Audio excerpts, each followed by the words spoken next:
இன்னத்துக்கு இங்கே வேலை வெட்டி இல்லை பாருங்கள். எல்லாம் சின்ன பசங்க தான் 10th முடிச்சுமே நெக்ஸ்ட் இயர் வந்து ஆட்டோ ஓட்ட வராங்க. ஏன் வேலை வாய்ப்பு இல்லைங்க? எதனா ஒரு அரசாங்கம் வந்து எங்களுக்காக எதனா ஒரு ஃபேக்ட்ரியோ ஒரு இண்டஸ்ட்ரியல் ஏரியாவோ எதனா ஒன்று வந்தாக்கா ஆட்டோ கம்மியாகுது. ஆட்டோ தான் மெயினுங்க. ஆட்டோ விட்ட வர வந்து பொழப்புக்கு சாப்பாட்டுக்கு அதுக்கு எதுக்குமே வசதி இல்லைங்க. ஆட்டோ மாட்டோ தான் ஃபேக்ட்ரி எங்களுக்கு. அந்த மாதிரி கேஜப்பில் ஒவ்வொரு வாழ்க்கையும் போயிடுது எங்களுக்கு. தயவுசெய்து அரசாங்கத்துக்கு ஒன்றே ஒன்று சொல்லிக்கிறேன். ரூபா மேடமோ இல்லை எம்பியோ இல்லை மினிஸ்டரோ யாருன்னா கிட்டவங்க ஒரே ஒரு வார்த்தை, கேஜப்பு ஒரு இளைஞர்களுக்கு ஒரு ஃபேக்ட்ரி அதுதான் மெயின். தயவுசெய்து எத்தனை வாங்க, ஆட்டோவை கம்மி பண்ணுங்க, இளைஞர்களுக்கு வாழ்க்கை கொடுங்க. தயவுசெய்து கெஞ்சி கேட்டுக்கிறேன். மாரிக் ஆட்டோ டிரைவர்ஸ் இந்த போராட்டத்தில் வந்து முன்னின்னாங்க. இன்னைக்கு வந்து ஆட்டோ டிரைவர்ஸ்னால் அவங்களுக்கு ஏதோ சலுகைகளை கொடுக்கறது வந்து அவங்களுடைய உரிமை. இது எங்களுக்கு வந்து ஓட்டுறோம், நாங்கள் சம்பாதிச்சுக்கிறோம். இன்றைக்கி வேலை வாய்ப்பு இல்லாத நேரத்தில் சொந்தமாக ஒரு ஆட்டோ கிட்ட வச்சுக்கின்னு ஏதோ உடனே வாங்கிடு இன்றைக்கி ஓட்டு உழைக்கிறோம். எங்களுக்கு வந்து என்னென்னா இஎஸ்ஐ கொடுக்கணும், இஎஸ்ஐ வசதியும் கொடுக்கணும், ஹாஸ்பிட்டல் வசதிங்க, இது மாதிரியான வசதிகளை கேட்கும். ஏன்னா ஒரு லிட்டர் பெட்ரோல்லையும் வந்து நாங்கள் கிட்ட 100 ரூபாய் பெட்ரோலோ இல்லை 100 ரூபாய் கேஸை போட்டால் அதில் 40-50 ரூபாய் டேக்ஸாக கொடுக்குறோம். இந்த நாட்டுக்கு ரோட் டேக்ஸ் கட்டுறோம், இதெல்லாம் கூட பண்ணுறோம். இப்போ அந்த டிரைவருங்களுக்கு வந்து சலுகைகளை கொடுக்கணும். எங்களுக்கு ஏதோ அரிசி கொடுக்குறதோ பருப்பு கொடுக்குறதோ இல்லை ஏதோ இது மாதிரி இன்னும் தூக்கி போடுற மாதிரியெல்லாம் எங்களுக்கு வேணாம். எங்களுக்கு இருக்கக்கூடிய உரிமைகளை எங்களுக்கு கொடுக்கணும். அதுதான் ஆட்டோ ரிக்ஷா டிரைவர்ஸ் சிஐடியினுடைய கோரிக்கை. அந்த வகையில் இன்றைக்கி வெல்ஃபேர் போர்டு ஆயிருக்கு. இன்றைக்கி எங்களுக்கு வந்து கர்நாடகாவில் ரெஜிஸ்டர் ஆகிருக்கக்கூடிய யூனியன். இதில் இவங்கெல்லாம் உறுப்பினர்களாக இருக்கிறாங்க. வரக்கூடிய நேரத்தில் ரெனியூவல் பண்ணி இவங்களுக்கெல்லாம் அந்த சலுகைகளெல்லாம் கிடைக்கிற வேலையை வந்து நாங்கள் செய்கிறோம். அந்த வகையில் இந்த ஸ்டாண்டில் குறிப்பாக நம்மளுடைய பொதுச் செயலாளர் ராமமூர்த்தி இருக்கிறாரு, தாலுகானுடைய துணை செயலாளர் தோழர் ஜெயகாந்த் இருக்கிறாரு, தோழர் சரவணா இருக்கிறாரு, மற்ற எல்லாமே சண்முகம் இருக்கிறாரு, மற்ற எல்லாமே இங்கே இருக்கக்கூடிய எல்லா தோழர்களும் இன்றைக்கி வந்து இந்த யூனியன் சார்பாக இந்த பகுதி கூட சுத்தமாக வைக்கிறாங்க. இன்றைக்கி இந்த ஸ்டாண்டெல்லாம் கூட சுத்தமாக இருக்குது. இந்த ரோடு கூட இங்கே இருக்கக்கூடிய பிளாட்ஃபார்ம் கூட இங்கே இருக்கக்கூடிய டிரைவருங்கெல்லாம் கேட்டு தான் வந்து இதை வந்து கமிஷனர் பவன்குமார் இருக்கும்போது இதை வந்து ಸರಿ பண்ணி ಕೊಡ್ತಾರೆ. ನಮ್ಮ ಮಾರಿಕುಂ auto stand auto rickshaw drivers union CIT ವತಿಯಿಂದ ಈ ಧ್ವಜಾರೋಹಣ ಕಾರ್ಯಕ್ರಮವನ್ನು ಇಲ್ಲಿ ಹಮ್ಮಿಕೊಂಡಿದ್ದಾರೆ.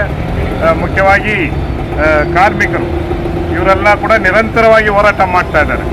ಹೋರಾಟ ಮಾಡಿದ ಫಲ ಇವಾಗ ರಾಜ್ಯ ಸರ್ಕಾರ ಡ್ರೈವರ್ಸ್ಗಳನ್ನು ನೋಂದಣಿ ಮಾಡಿ ಅವರಿಗೆ ಹಲವಾರು ಸವಲತ್ತುಗಳನ್ನು ಕೊಡುವ ಒಂದು ನಿಟ್ಟಿನಲ್ಲಿ ಇವಾಗ ವೆಲ್ಫೇರ್ ಬೋರ್ಡನ್ನು ಮಾಡಿದ್ದಾರೆ. ಇದು ಆಟೋ ರಿಕ್ಷಾ ಡ್ರೈವರ್ಸ್ ಯೂನಿಯನ್ ರಾಜ್ಯ ಹೋರಾಟದ ಇದು ಒಂದು ಪ್ರತಿಫಲ. ಇದರಲ್ಲಿ ಇಲ್ಲಿರುವ ಎಲ್ಲ ಆಟೋ ಚಾಲಕರು ಭಾಗವಹಿಸಿದ್ದಾರೆ. இன்னைக்கு என்னன்னு பார்த்தாக்கா மாரிக் ஆட்டோ ஸ்டாண்ட் சார்பாக இன்னைக்கு ராஜோத்சவ தினம் இன்னைக்கு ஏற்பாடு செய்யப்பட்டிருக்கிறது. ராஜோத்சவம்னாக்கா கர்நாடக நாட்டில் இருக்கக்கூடிய அனைத்து மக்களும் சமபாலு அப்படி வாழணும், எல்லோருக்கும் எல்லாமே கிடைக்கணுன்ற அடிப்படையில் இன்னைக்கு இந்த ஆட்டோ டிரைவருங்கள்லாம் தினநித்தியம் உழைக்கிறாங்க.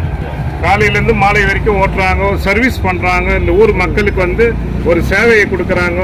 இன்றைக்கி பள்ளிக்கூட மாணவர்களை மாணவிகளை போய் வீட்டுக்கு எடுத்துன்னு வந்து சேர்க்குறாங்க. மக்களுக்கு சேவை, மழை வெயில் எது இருந்தாலும் ஹாஸ்பிட்டலு அர்ஜென்ட்டு வயசானவங்க எல்லாருக்கும் உதவி பண்ணுகின்ற வேலையை அவங்க செய்கிறாங்க. ஆனால் அவங்களுடைய வாழ்க்கை இன்றைக்கி என்னன்னாக்கா அவங்களுக்கு எந்தவித வசதியும் கிடையாது.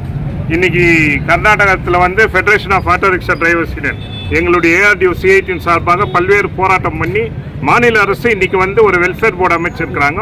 அதுக்கு வந்து ரெஜிஸ்ட்ரேஷன் இன்னும் கூட சரியான முறையில் நடக்கிறதில்ல.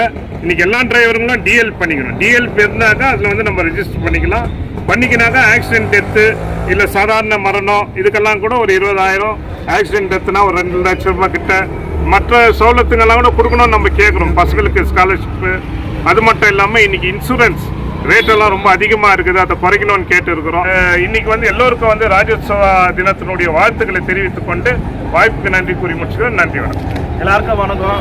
என் பேர் பாண்டி, KGF மாரிக் பஸ் ஸ்டாண்ட்லேருந்து பேசுகிறேன். நான் இந்தியாவிலே 3 கிலோமீட்டருக்கு 15 ரூபாய்க்கு ஒரு சீட்டு போடுற ஒரே இடம் இருந்தாக்கா KGF மாடம் தான். அதை நீங்கள் கரெக்டாக ஜனங்க புரிஞ்சுக்கணும்.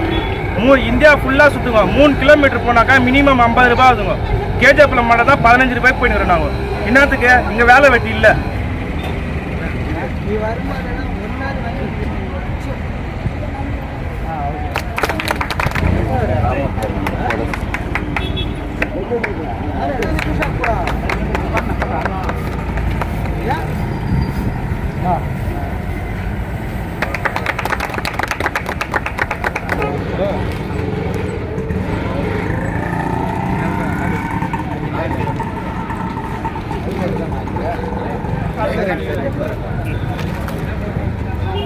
சரி சரி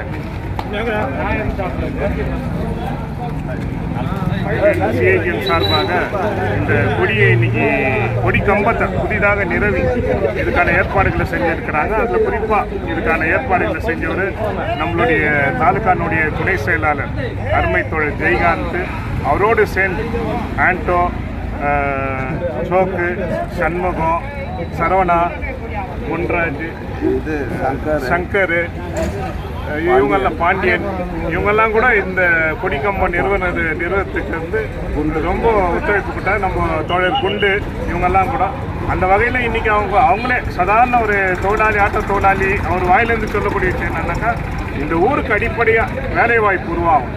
வேலைவாய்ப்பு இருந்தாக்கா வேலைக்கு ஆட்கள் எடுக்கப்படுவாங்க, இளைஞர்களுக்கு வேலை கிடைக்கும்.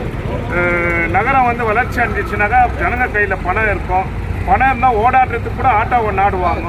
ரெண்டும் சைமல்டேனியஸாக நடக்கும். ஒரு தொழிற்சாலை வந்தாக்கா நிச்சயமாக அது சம்மந்தப்பட்ட பல்வேறு இன்ஃப்ராஸ்ட்ரக்சர், ஹாஸ்பிட்டல் வசதி வரும், சாலை வசதி வரும், வேலைவாய்ப்பு கிடைக்கும். அது சார்ந்த தொழில், ஆட்டோ ஆகட்டும், போக்குவரத்து தொழில் ஆகட்டும், வியாபாரம் ஆகட்டும், இதெல்லாம் கூட பெருகொன்றது இந்த நேரத்தில் ஆட்டோ டிரைவரே அவருடைய வாயில் சொல்லியிருக்கக்கூடியது நாமெல்லாம் கவனிக்கக்கூடிய ஒரு விஷயம்.